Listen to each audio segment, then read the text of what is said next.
I went into this race with a plan, and almost immediately when I started running, the plan changed. I was running faster and stronger than I anticipated, and I wasn't going for a PR until I was going for a PR. But this race really showed me that consistency and flexibility are very important and definitely much more important than sticking to a rigid plan. This was my first half marathon in about 3 years. I have run both Disney races and non Disney races at many different distances, but this was my 11th half marathon. So I'm not new to this, but I do know that Disney races tend to be a little slower pace wise just because there's so many people at the races and the course can get congested. So sometimes you're forced to walk when you're not planning on it. And so I knew that. And so I just went into this race wanting to finish strong, enjoying every moment, just like really taking in the experience and not worrying so much about what my pace was or, anything like that. I just really wanted to stay present. I was a little nervous about getting to the race just because it's been so long. And Run Disney is very early in the morning. You typically have to be there no later than 4 in the morning. Race starts at 5. I started running around 5:35.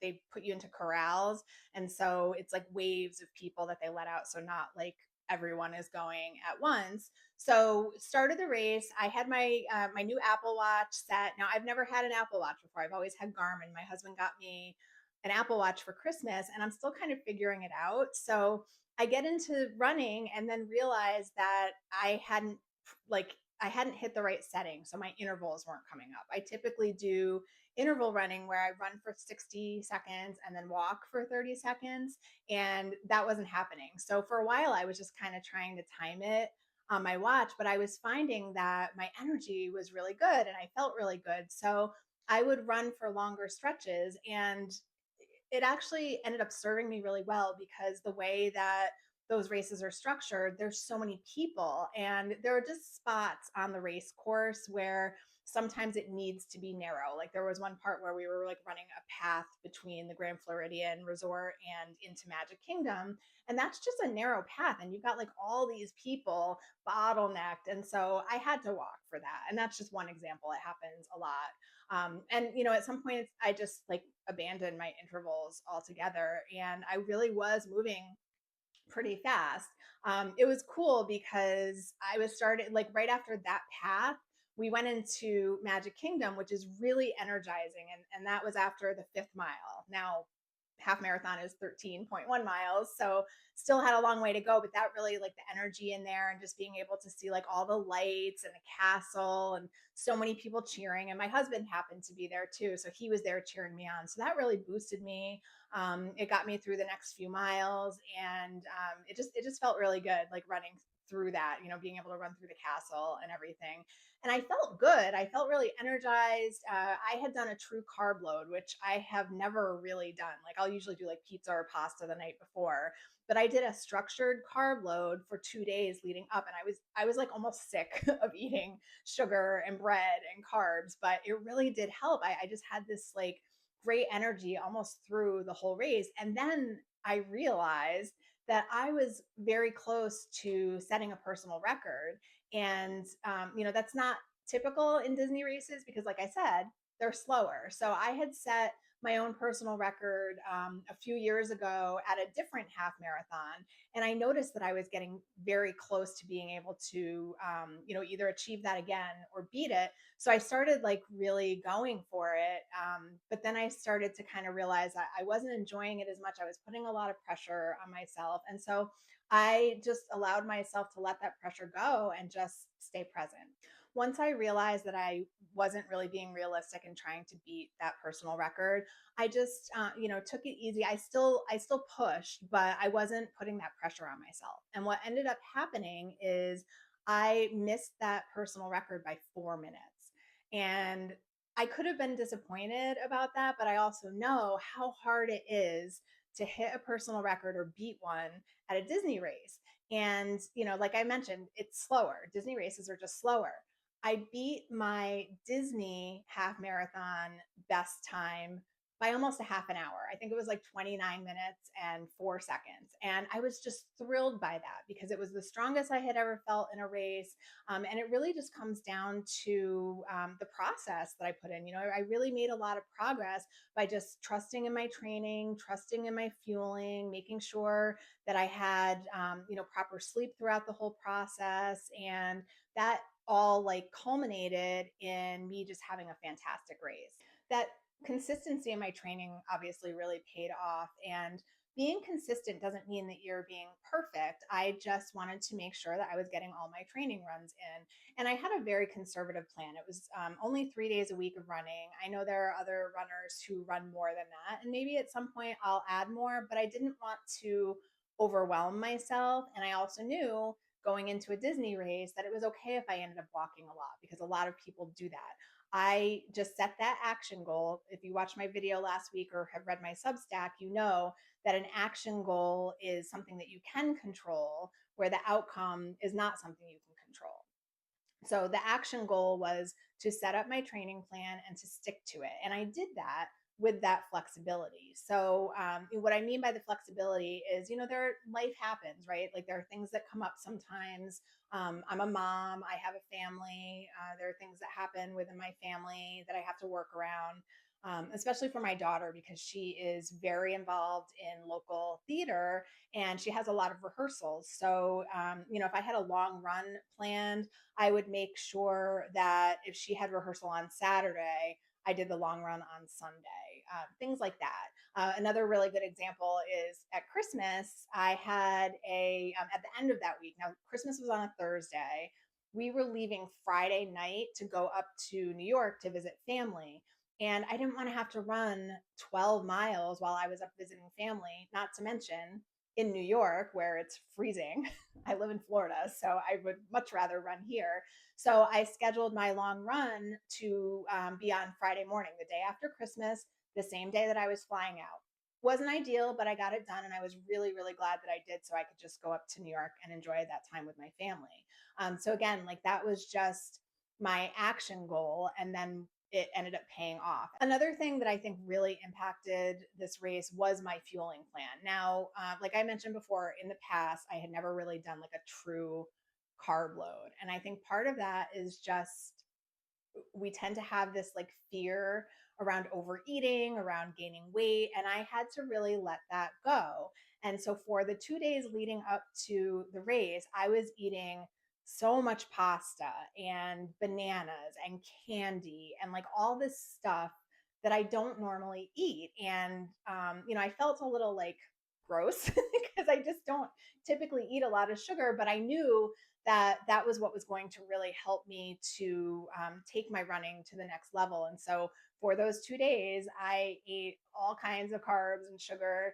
The morning of the race, I had a couple of Pop Tarts when I first got up, basically, and then I brought Swedish fish with me. I have there are these gels that I like to take, those like runner gels that people squeeze into their mouths while they're running. So I had that, and it really did make a difference. I was energized pretty much throughout the whole race. But I think the thing that was most impactful for this race for me was my own flexibility and my own mindset. I could have had a complete meltdown when my watch wasn't working the way that I wanted it to. I could have, gotten upset when people got in my way if I was supposed to be running and I ended up having to walk. But I know how Disney races are, and I really just wanted to have a good time. I really just wanted to finish the race strong. Like I said earlier, when I realized that I was getting close to a PR, I really went for it. Like I was running hard, but I was starting to kind of feel like I was burning myself out, and I was kind of like looking around like, wow, I'm really not enjoying this as much as I was earlier in the race. So I just let that go, and I was okay with that. And sometimes you just have to be okay with letting things go that, maybe you want or you think you want. And I still ended up being really happy. I just wanted to finish that race strong. I wanted to enjoy myself, didn't want to be winded or feel terrible. And so I'm really glad that I made that decision in the moment. This race felt different to me for some reason. And I think it was probably just because it had been a long time since I had run a race, but it reignited my love for Run Disney.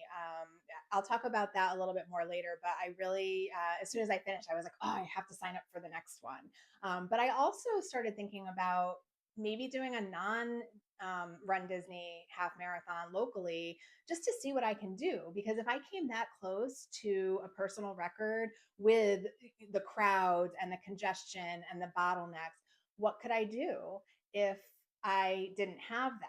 So that's something that I'm considering. I also am aware that for me, and I think for most people, it's really helpful to have a goal to work towards. And I like to set a goal, set an action plan, have those action goals in place, and then just follow the plan. And it just, it's natural when you have a race coming up to do that. So I'm seriously thinking about doing something like that. And I'm definitely looking at doing more Run Disney races. Like I said, as soon as I finished, I was like, all right, when's the next one? Obviously, right now it's difficult to sign up for the upcoming races. There's one in February and there's one in April. I'm going to see what I can do to, maybe get into one or two of those. I really have my eye on the 10 miler in April for Springtime Surprise. So we'll see if I can get into that. But reminded me of why I fell in love with Run Disney in the first place. The community is so amazing. People are cheering each other on the course, shouting encouragement. The costumes are so much fun. And one of the things that has really stood out to me this time is the encouragement online and the amazing stories of people who have overcome obstacles and posting that in different Run Disney Facebook groups or other social media, and all of the people who are rallying around those people and congratulating them and being inspired by that. It's just a really cool thing. And this particular race just reminded me again that there are some races that are about performance and speed. And then there are some races that are really more about the experience. And both of them have value. And for me, this race was a little bit of both. And I couldn't be happier with the outcome. I really see running as a metaphor for any type of goal or challenge. And, so I encourage you, if you're not a runner, to just try to apply some of the things that I'm talking about to something else that maybe you're working towards or you have your sights set on. It's really about setting those action goals, having a plan in place, sticking to the plan as much as possible, but also being flexible, because that flexibility really made a difference for me in this last race that I did. Now, the other thing I think it's really important to remember is that you're not always going to see progress from day to day. Like I typically run Tuesday, Thursday, and then Saturday or Sunday if I need to, but I prefer Saturday. But I didn't like run on Tuesday and then run on Thursday and be like, oh my gosh, I'm so much faster than I was on Tuesday. That's not the way it works. It's that compound of actions over time as you continue and as you keep working, and you're going to have some runs that are not so great and you're going to have other runs that are amazing, and just trusting the process and keeping flexible and understanding that things aren't always going to go your way, but if you are consistent, you are going to make that progress. So no matter what you're working towards, whether it's a fitness or running goal, a career goal, maybe a creative project that you want to complete, just remember that having that action plan, sticking to it with some flexibility is really going to get you there. And also remember that you're not always going to feel that progress. You're not always going to know that the plan is working. You might not know it until it's done. I mean, that's just sometimes the way that it works. And so, really trusting the process, trusting yourself is essential, and just sticking to the plan, adjusting when you have to, believing in yourself. Those are all the things that are going to get you to that goal. Momentum is going to build even when it doesn't feel like it. and it might feel boring, it might feel ordinary. I mean, there were days where I didn't feel like going for a run. Maybe it does get cold here in Florida sometimes. Maybe it was cold and I didn't want to go out, or maybe it was raining, or maybe I wasn't feeling 100% or didn't sleep well the night before. And I would always kind of adjust. If it was cold or raining outside and I really didn't feel like going outside, I would get on my stationary bike and I would do a workout on that. I still did something and it still makes a difference. So I think it's just really essential to have that flexibility. I know I keep saying that a lot, but it really does make that difference. And this whole experience with this race really just reinforced my belief in those action goals, because I wasn't focused on the outcome. I didn't go into my training plan saying, I'm going to PR and I'm going to beat my time by this much. I just went into it saying, I'm going to do this plan. I'm going to show up at the race, and the rest is out of my hands. And that's exactly what I did. And it worked out beautifully. Obviously, this race stirred up a lot for me, and I am very excited. I feel like I'm going to continue. I'm going to maybe take my running to the next level. I have had a tendency over the years to kind of run for a while and then do other things, but I'm really like in it right now. I'm really energized and excited, and I'm going to continue to share more. So if you're enjoying my stories and my content, continue to follow along here on YouTube. I also have a Substack where I write an essay every week, and it kind of goes hand in hand with my weekly YouTube. It's usually the same topic. So check me out over there. I'm also on Instagram and TikTok, and I'll be sharing, more stories about this race, probably more stories about my training, fueling, motivation, all of that kind of stuff. And I'll also continue to keep you up to date on what's next for me. These stories about running can be applied to really any goal or challenge that you're facing. And if you are working towards something, I really hope that this has encouraged you to stick with it.